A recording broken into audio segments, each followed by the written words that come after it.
A halfway house used by the charity Bernardo's, visited by a Labour leader halfway to Downing Street on the back of the most left-wing policies his party has pushed for a generation. So they managed without us there. I don't know how they pulled that off. We talked about the potential for a barrage of hate against a radical left-wing government. How worried are you that international investors would try and punish a Labour government by selling the pound, taking capital out? It's an historical problem. Indeed, you and I of an age would remember Harold Wilson in being in government and the problems both of his governments had. Yes, there is an issue, but I tell you what, you know, right now in the Treasury, there's some really smart people sitting around a table thinking what's going to happen to the value of the pound and the British economy. So it's serious. But I'll say this. Yes, we've set out public ownership in some areas. Yes, we've also set out a very big investment programme which would upgrade our infrastructure, broadband, railways and so on. And so what I say to them is this: yeah, we are going to raise taxation, corporate taxation. They know that, there's no secret. We want to do that. And yes, we do want a mixed economy. Does it mean everything's going to be taken into public ownership? No. Does it mean we want you to be investing here in industries? Yes, we do.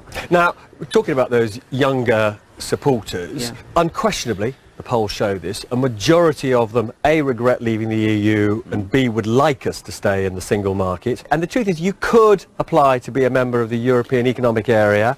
They're not going to say no. So why not just say that's what you want to do? Because we haven't decided. We're a big democratic organisation. It takes lots of time to decide it. But I want to get it right. But it is odd that the BBC's political editor needs a bodyguard. That must be an embarrassment for you, isn't it? Listen, any abuse of anybody by anybody is simply and totally wrong. Right. I told her that, we agreed on that, and so talking to me now, you would say to anybody who is saying nasty things, stop it.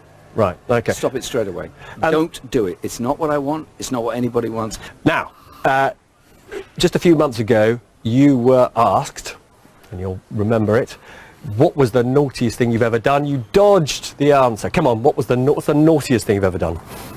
Can't tell you. No, come on, Jeremy! The British public needs full disclosure, transparency! Well, it's not running through wheat fields, I tell you that. It's far from worse.